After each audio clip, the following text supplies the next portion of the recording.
Hello everyone. This is Rubel from eTech support. In this video, I'm going to show you how to fix the issue wireless capability is turned off, or when Wi-Fi settings are not showing in Windows.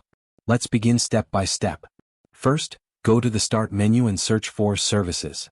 Click on the Services app from the search results. Find Active Installer, and click on it. Next, scroll down again and look for WLAN Auto Config, and double-click on it.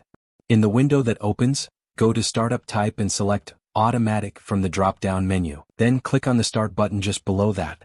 Wait a few seconds for it to start, then click OK to save. Now go to the top left corner and click on Restart the service.